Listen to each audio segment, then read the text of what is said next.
everyone. Today we at the Better Health Education Series. We have Dee from Hong Kong. Dee, welcome. Hi everyone. Hi Prema. So I met Dee when I was in Hong Kong during the crazy COVID time. And Dee was quite exceptional among all the yoga teachers that I met. Dee, tell us about Dee Dream Life and what it stands for. I love it, the way you describe it. It's very uplifting. Thank you. Dream Life is a provider of integrated health and wellness services, and we integrate life coaching with dance, fitness, yoga, and meditation. It is a one-of-a-kind concept, as I originally inspired to be a life coach, and then incidentally took on coaching physical, mental, and emotional health aspects as well. So our motto is love all, serve all. And as such, we welcome everyone through the door, and we are always willing to listen and to try to help people solve problems, whatever they are feeling they're missing, whether it is a lower back pain or having problems at work, not finding fulfilling relationships. So that's the concept. And we've been going strong for 6 years, and we've launched a new studio thanks to Prema's help beginning of this year in central Hong Kong. It's a beautiful, beautiful space. I love that space. I love how the light pour in. It's such a warm, inviting space. So if you're in Hong Kong, better check it out. Now, Dee is a busy, busy woman. Like she's always running around in between her studio as well as private classes with her clients, and she's very busy.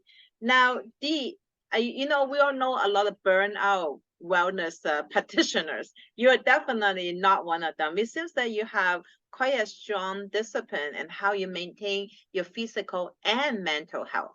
So I think it's really important for us in the field of wellness that we don't burn out ourselves and we set good examples for our students. So Dee, could you share how you do it? What's your trick? One of the key things that I adhere to strictly is not over planning and not overloading my schedule.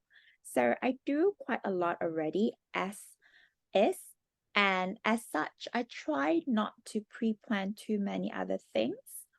And that always means that when I'm in a space tackling whatever that needs my attention, whether it's someone that wants an extra 10 minutes to talk to me, or an impromptu lunch appointment, or work, or something to attend to, that I am able to set aside time for it. So I do make sure that I have plenty of space in my schedule that allows me to take time for myself.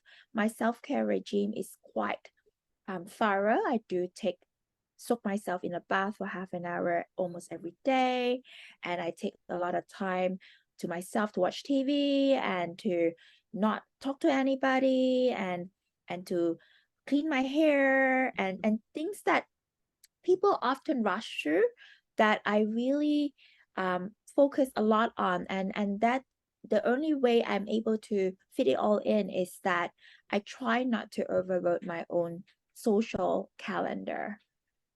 Okay.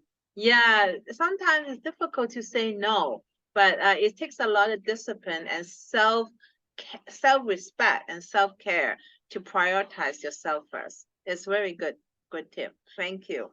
Now, speaking of social calendar, we know that Dee is quite a social butterfly. Even though you say don't overload it, you're always going from one party to another party. And you also organize a lot of big wellness events on top of the Peak in Hong Kong and some of the other places around Central. Like you're always at events and you're always organizing, connecting people. Like is not everybody have that skill. It takes a particular type of people to have that skill. But I think also takes a particular type of open-mindedness that with the serving attitude that you have about helping others to be the best they are. So could you share with us how you like what attitude that you use that make you so good at connecting people? Because you seem to really enjoy it and you're really good at it. Yeah, I think being an intermediary has always been in my blood. Back in the days when I was in a bank, whether as a banking intermediary, as a broker, connecting people has always been something that comes very naturally to me. And I think it comes from the fact that I am quite an intuitive and perceptive and attentive listener. So I do tune in very closely to what I think people need. And as such, that allows me to very easily connect the dots. And, and people tend to trust me. And with that trust that is built from being able to understand people, then I do get quite a lot of explicit requests.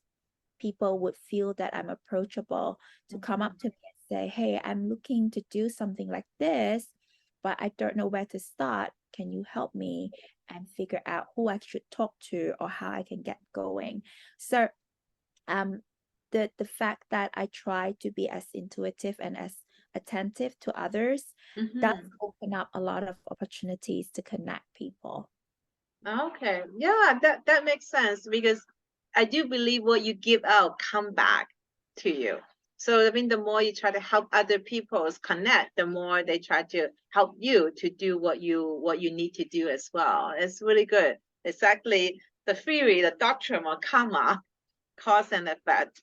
Now, one of the things that I was really struck by you is that when I met you, you're like very, like bubbly, high energy person.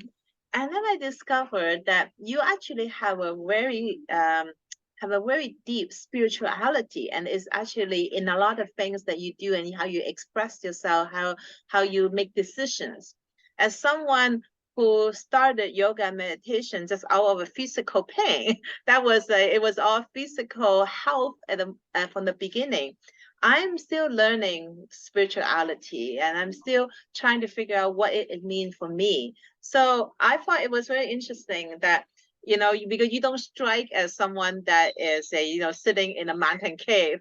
You're definitely living in crazy Hong Kong, but you seem to have this really groundedness to you in how you make decisions. Could you share, how your yoga meditation practice and your belief in the Catholic faith help you to be more making better decisions or making more grounded decisions moving forward in your life?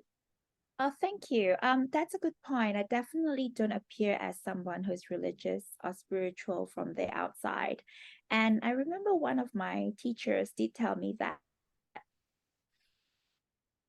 it was very important, according to her, as what to really immerse myself, to live like a normal person, to connect with others, to then be able to influence and inspire them towards spirituality and faith. And because often we see a lot of religious and spiritual people who are quite disconnected from the real world of the common mainstream people. And as such, it's very difficult for commoners and the mainstream people to feel connected and to feel related to them. And as they're not relatable, it's harder to be able to influence them. I am very much a socialite in a lot of ways. I am very social and active, and I do use a lot of social media and do a lot of the things that popular mainstream media would suggest that one would do. And I find that when I'm able to live and connect with people in the way that they understand, it helps them to feel that they can also go onto the path of spirituality and religion, as I do, because it does not mean they have to sacrifice or give up what they're used to. And so Yes. be able to marry practical modern living with a life that is rooted and grounded by faith and religion with spirituality, that's a very powerful tool. And to be able to guide people to use what they learn in the practice of yoga, meditation, and spirituality, and then to bring it across to their daily life instead of just bringing it into an ashram or into Bali, where it's a retreat, but how to bring it back into their daily normal life. How do we carry that state of mind across? That is really the key to help people navigate through their life in a peaceful and easeful way. Yeah, really good, really well put. Yes. Yeah, yoga, meditation, or spirituality is not about that 2 hour that you practice on the weekend. It's really every day, right? It's really about how we apply every day. That's what makes us happy while we are still alive. So I think that's really important. So thank you, Dee, for sharing your tip with us. And we know that you're busy. We will let you go. And for those of us who want to work more with Dee, her website will be provided down below. And for more information on physical health, better health, and body-mind connection, check on the link below as well. Thank you, Dee. Thank you. And we'll see you in Hong Kong or in Thailand soon. Take care. Thank you. Bye-bye. Thank you.